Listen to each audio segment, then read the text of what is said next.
السلام علیکم ورحمۃ اللہ وبرکاتہ۔ الحمد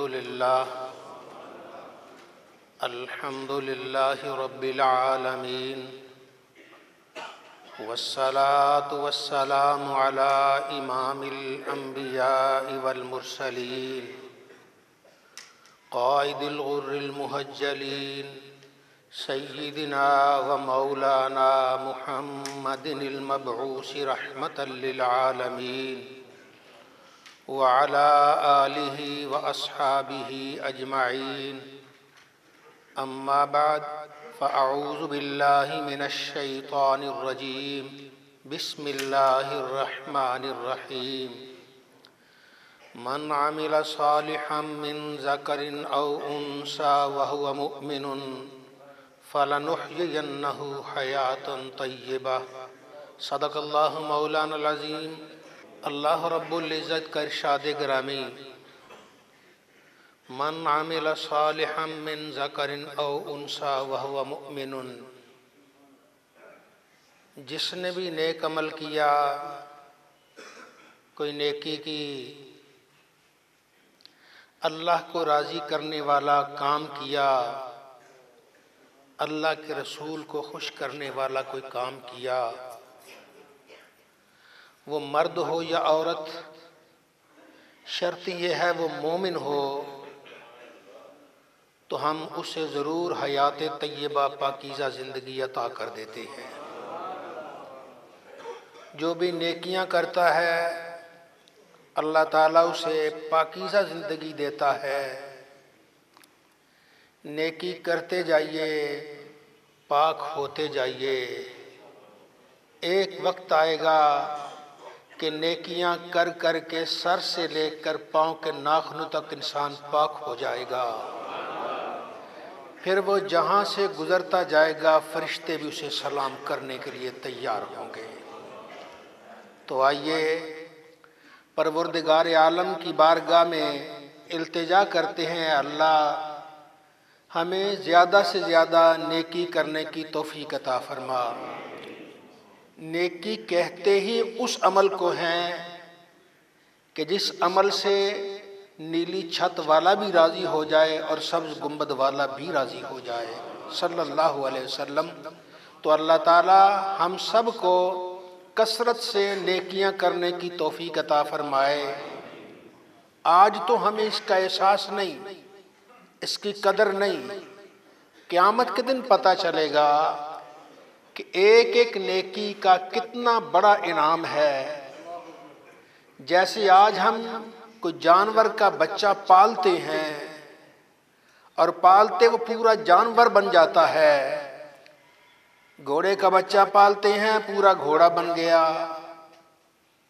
تو اسی طرح پروردگار عالم اپنے ہاتھوں میں لے کر اس نیکی کو پالتے ہیں۔ اور ارشاد فرمایا وہ ایک نیکی اتنی بڑی ہو جاتی ہے جتنا احد پہاڑ بڑا ہے۔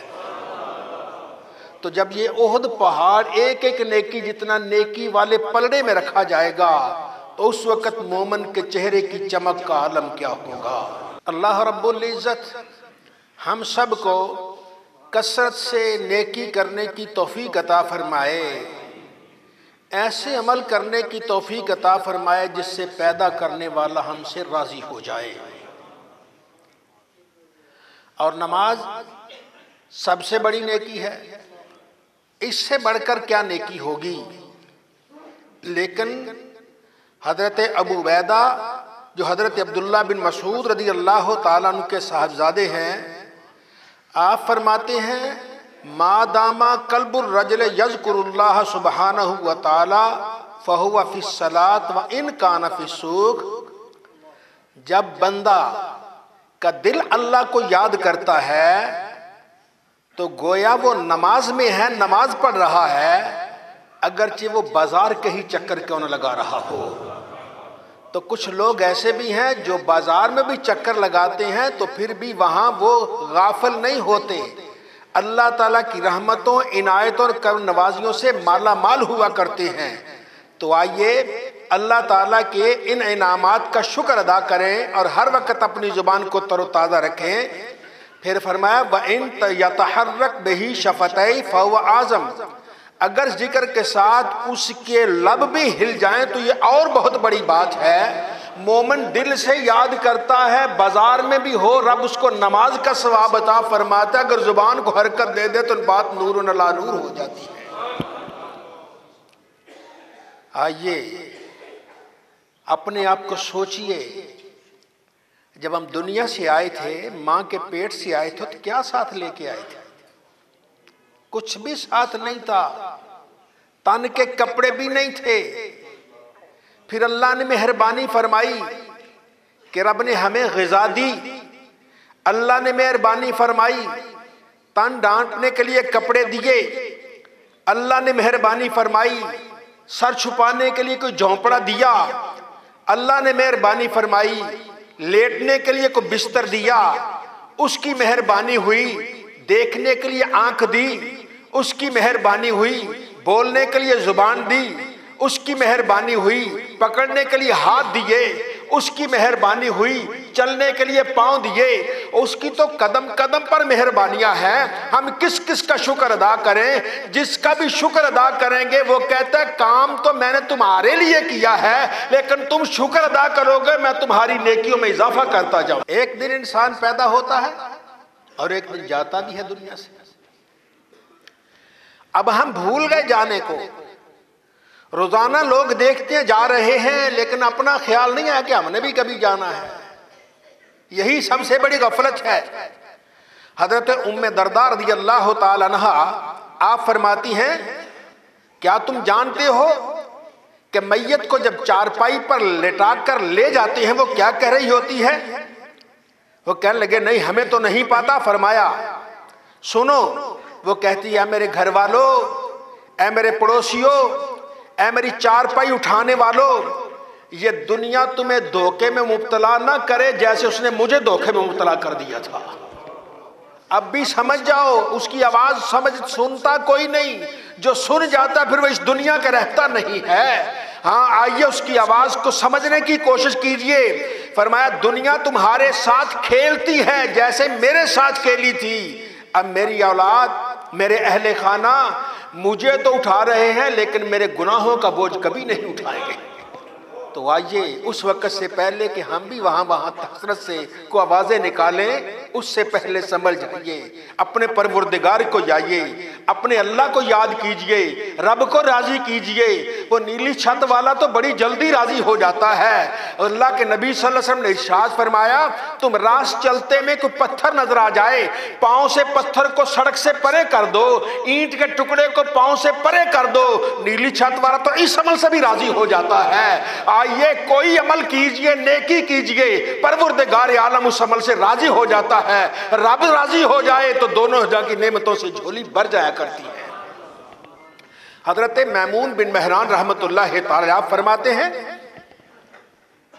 دو آدمی ہیں، وہی سراپا بھلائی ہیں، ان کے علاوہ تو اور کوئی نہیں۔ دو آدمی وہ خیر والے، بھلائی والے، ان پر اللہ کا بڑی مہربانی۔ ایک وہ جو اپنے گناہوں کی توبہ کرتا ہے، ایک وہ جو توبہ کرتا ہے یا اللہ میرے گناہ معاف کر دے، اور دوسرا وہ جو اپنے درجات بلند کرنے میں لگا رہتا ہے۔ یہی دو آدمی ہیں، ایک اپنے گناہوں کی معافی مانگتا ہے، دوسرا نیکیاں کرتا ہے۔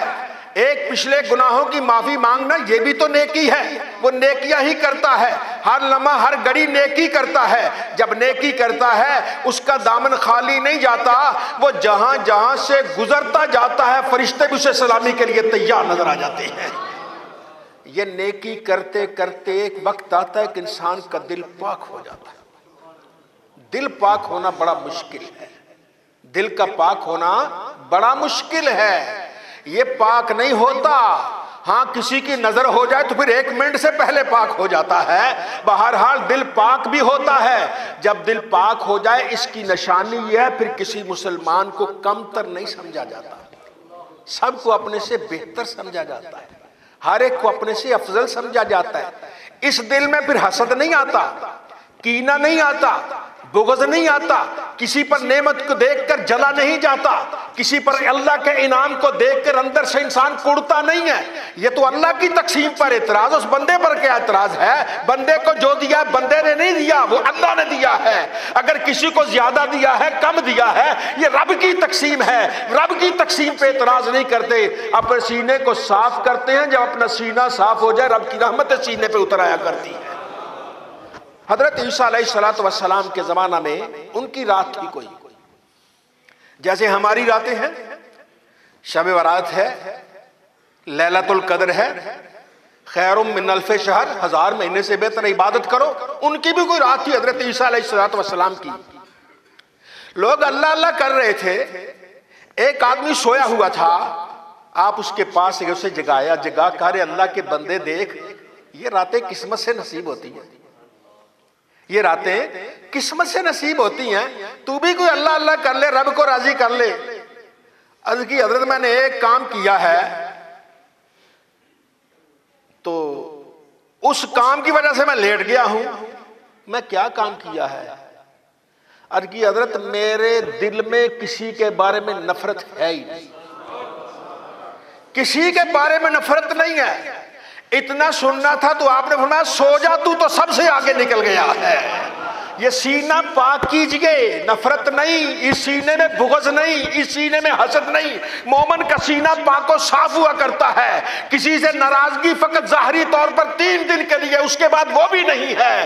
ایمان والے آجا، اپنے سینے کو پاک کر لے، وہ پاک اللہ تجھے یوں پاک کرے گا، تیری نسلیں بھی پاک ہو جائیں گی، اور ان پہ بھی اللہ تعالیٰ کی رحمت اور برکتیں نازل ہو جائیں گی۔ حضرت حرم بن حیان رحمت اللہ تعالی علیہ، ان سے انہوں نے حضرت اویس کرنی رحمت اللہ علیہ سے کہا مجھے کوئی وصیت کیجئے۔ فرمایا توسد الموت اذا نمت، سونے لگے نا تو اس وقت یہ خیال کرنا بس میں آخری سونا سو رہا ہوں، اب نہیں اٹھا جائے گا۔ کتنے ایسے یار رات کو سوئے، صبح اٹھ سکے؟ نہیں اٹھ سکے۔ کئی رات سوئے رہ گئے۔ آئیے رات ہم بھی سونے لگے، تصور تو کریں کب کبھی آئے گی، بستر پہ نیند نہیں آئے گی کہ شاید میں اٹھ نہ سکوں، پھر کیا ہوگا؟ جتنے گناہ کی معافی مانگ لے گا، یا اللہ معاف کر دے، یا اللہ معاف کر دے۔ اور اگر کسی پر زیادتی کی ہوگی تو فوراً فون کر دے گا، یار معاف کر دینا، کاپی پہ لکھ لے گا۔ اگر صبح اٹھا تو اس سے معافی طلب کروں گا۔ یہی تو انسان کے اندر کے پاک ہونے کی نشانی ہے۔ آئیے اللہ کے بندو، آ جاؤ، رات کو لیٹنے لگو تو یوں سمجھو جیسے آج ہماری آخری رات ہے۔ اس رات کے صدقے سے جیسے انسان کا پاک دل کیا پاک ہوگا، جسم کا ذرہ ذرہ پاک ہو جائے گا، جسم کا قطرہ قطرہ پاک ہو جائے گا۔ آئیے، اللہ پاک ہے، اس کو پاک ہی لوگ پسند ہیں۔ اللہ پاک ہے، اس کو پاک ہی لوگ پسند ہیں۔ وجعلہ نصیب عینیک کا فرمایا موت کو اپنی آنکھوں کے سامنے کر لو۔ وَإِذَا كُنْتَ، اور جب تو کھڑا ہو، نیند سے بیدار ہو، پھر اپنی موت کو اپنے سامنے رکھو کہ شاید میں آج شام تک زندہ رہ سکوں یا نہ رہ سکوں۔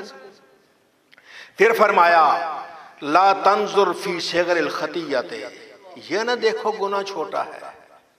ہم تقسیم کرتے گناہ بڑا گناہ چھوٹا ہے تو صحیح، شریعت میں یہ بڑا گناہ یہ چھوٹا گناہ، وہ کہتے یہ نہ دیکھو، ویسے کرنی کہہ رہے ہیں، یہ نہ دیکھو یہ گناہ چھوٹا ہے، یہ دیکھو کس بڑے کی نافرمانی کر رہے ہو۔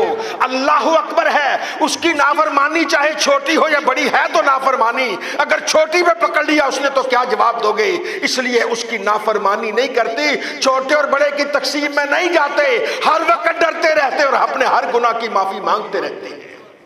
اللہ تعالی ہم سب کو نبی عربی صلی اللہ علیہ وآلہ وسلم کے ارشادات پر عمل کی توفیق عطا فرمائے۔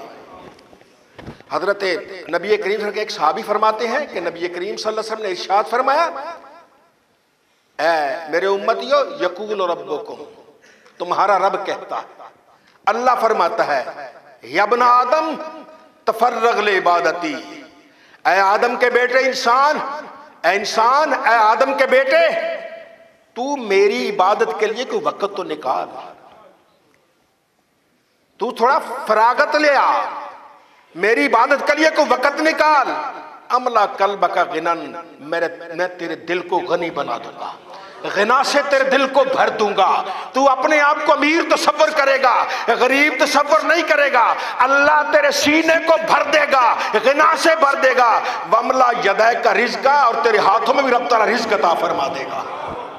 یہ اللہ کا انعام ہے. یہ کیسے ہے کہ بندہ اس کا بن جائے.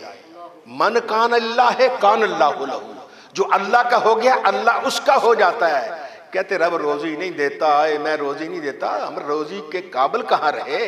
جب وہ کہتا ہے آسمان دنیا پہ آخری رات کے حصے میں، او مجھ سے مانگو، کیا مانگتے؟ اس وقت تو ہم سو جاتے ہیں، اس وقت تو ہم اپنی خرافات میں مگر رہتے ہیں. اس وقت مانگو جب اللہ آسمان دنیا پہ آواز دے رہا ہو، اور میرے نبی کے امتیوں مانگو، کیا مانگتے ہو؟ نیلی چھت والا تمہیں عطا کرے گا. اس وقت کوئی دل سے مانگے تو صحیح، آنسو بہا کے مانگے تو صحیح، اس کی آنکھوں بعد میں گرے گے، نیلی چھت والے کا کرم پہلے ہو جائے گا. یہ اللہ تعالیٰ کی عنایت ہے. فرمائی ابن آدم، اے آدم کے بیٹے، عبادت کے لیے، میری بندگی کے لیے کچھ وقت تو نکال لے. میں تیرے دل کو غنا سے بھر دوں گا اور تیرے ہاتھوں کو رزق کے بھر دوں گا. اے آدم کے بیٹے، مجھ سے دور نہ ہونا. اگر تو میرے دربار سے دور ہو گیا میں تیرے دل کو فقیر کر دوں گا. پاس چاہے کروڑوں خربوں کی دولت ہو، پھر بھی فقیر رہے گا. دل کہے گا یہ بھی آ جائے، یہ بھی آ جائے، یہ بھی آ جائے. اس کو کیا نیند آئے گی؟ وَمْلَا يَدَيْكَ شُغْلًا، میں تجھے مشغول کر دوں گا. ہاں، جو اللہ کا بندہ بن جاتا ہے رب اس کے دل کو غنی کر دیتا ہے، اس کے دل کو رحمت سے بھر دیتا ہے، اور اس کو وقت نکالتا ہے کہ تو شغل نہ کر، میری بندگی آ کے کر لے، میری بارگاہ میں سجدہ ریز ہو جا. اللہ تعالی ہم سب کو اپنی بارگاہ میں سر جھکانے کی توفیق عطا فرمائے.